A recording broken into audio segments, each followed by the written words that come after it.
Quelles sont les techniques pour observer, analyser le non-verbal des gens qui sont devant nous et surtout comment s'adapter?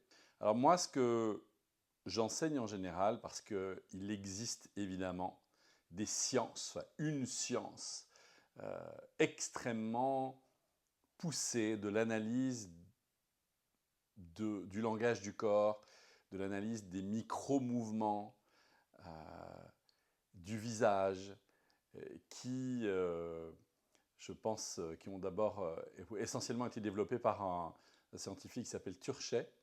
Et moi, j'ai un problème avec ça. C'est-à-dire que on en vient à analyser, à micro-analyser, à rentrer encore plus dans le détail, tellement que ça en devient une obsession, en fait. Il y a un moment où on se demande, alors, tiens, là, il a l'avant du sourcil gauche qui se lève et l'oreille droite légèrement tournée. Et ça devrait vouloir dire que... Mais évidemment, c'est impossible. Quand tu es là, toi, face au public, et que tu es en train d'analyser, tiens, est-ce qu'il est droit sur son siège, est-ce qu'il est un tout petit peu penché vers l'avant, et l'œil gauche un tout petit peu fermé, enfin, c'est une analyse qui est injouable, surtout si quand on est en public, on a plein de gens dans la salle. Donc moi, je veux rendre l'analyse du non-verbal, qui est extrêmement importante, beaucoup plus intuitive, beaucoup plus essentielle, beaucoup plus basique en fait, qui est qu'est-ce que je ressens. Donc, il faut apprendre à se fier à son ressenti. Plus facile à dire qu'à faire, me direz-vous. Et évidemment, vous n'avez pas tort. Mais est-ce que vous vous êtes déjà rendu compte que... Alors vous allez voir, je vais faire une parenthèse, mais je vais vite y revenir, vous allez comprendre l'idée. Est-ce que vous êtes déjà rendu compte que le mot orchestre est un mot singulier? Donc il peut y avoir 80, 100 musiciens dans l'orchestre, c'est toujours un orchestre. Est-ce que vous êtes déjà rendu compte que le mot chœur ou chorale, c'est un mot au singulier? Il peut y avoir 250 chanteurs sur scène, c'est toujours une chorale ou un chœur. Et vous êtes-vous déjà rendu compte que le mot public est un mot au singulier? Donc il peut y avoir 3000 personnes dans la salle, c'est toujours un public, le public. Et je me rappellerai toujours, que ce soit au théâtre ou à l'opéra, quand on était sur scène, ben en fait on échangeait avec les collègues, chanteurs ou acteurs, actrices, on se demandait, mais enfin, comment tu sens le public ce soir? Ah, ce soir, le public, il était... Et on disait jamais ils étaient. On disait toujours il est ou il était. Donc le public, il a comme une espèce d'existence propre, comme une entité. C'est très étonnant. Et il m'est arrivé de chanter vraiment pour un public large, quoi. Il y avait 3500 personnes autour de moi, dans un théâtre antique, et c'était le public. Donc, je ne veux pas noyer le poisson, je veux répondre à la question. Mais déjà se rendre compte que c'est une sensation générale. Et puis évidemment, il y a un élément crucial qui est le contact visuel, le contact du regard. Et donc, je pense que notre capacité et notre qualité d'écoute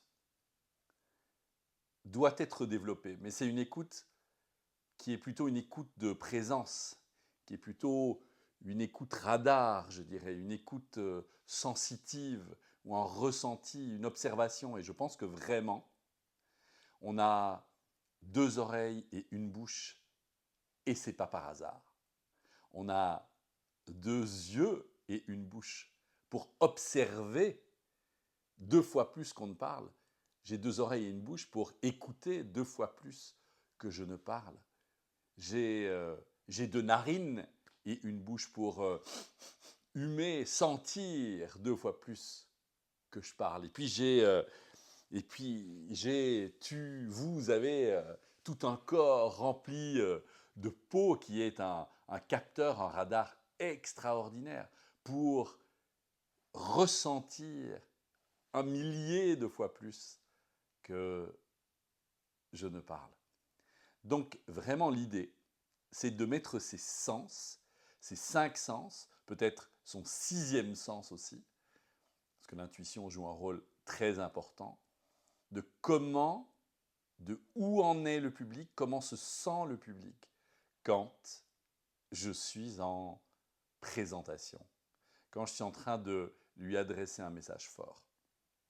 Et bien entendu, il y a des entités, les êtres différents dans la salle, qui vont faire que certains seront plus avec nous et d'autres ne nous suivront pas ou ne seront pas d'accord. Mais ce qui sera très intéressant, c'est d'avoir un ressenti général. Et puis pourquoi pas, si je vois de manière très simple quelqu'un qui croise les bras, qui regarde de l'autre côté, qui fronce les sourcils, il est presque de mon devoir, je dirais, d'aller à la rencontre, d'aller chercher, ou bien quand je vois que les corps s'agitent autour de moi, je sens qu'une pause est nécessaire. Ce qui est assez génial d'ailleurs, c'est que les corps bougent, le non-verbal raconte une histoire, bien souvent, bien avant que le conscient de la personne ou des personnes ne se rendent compte de ce qui est en train de se passer. Donc, ce qui est fabuleux, c'est qu'en observant son public, on peut prévenir ses besoins. Donc, quand je suis sur scène et que je sens, j'ai peut-être d'abord une intuition, puis que je sens des personnes qui commencent à s'agiter, à bouger sur le siège, je sens qu'il va être temps de passer à autre chose. Soit de raconter une histoire, soit de faire un exercice, soit de se lever, soit de vivre une expérience, soit de raconter une histoire, oui, je l'ai déjà dit, soit soit de faire une pause, soit de faire un moment d'échange et de questions-réponses.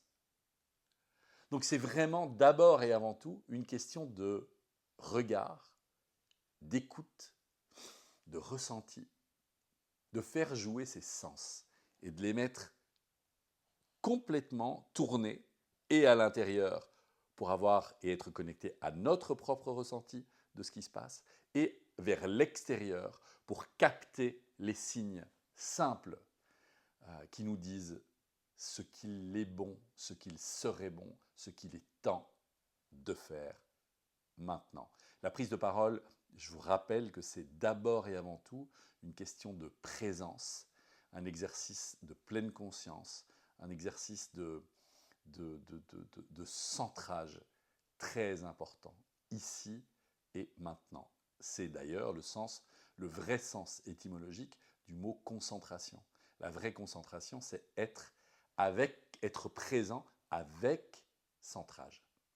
Con en grec, centrage, concentration.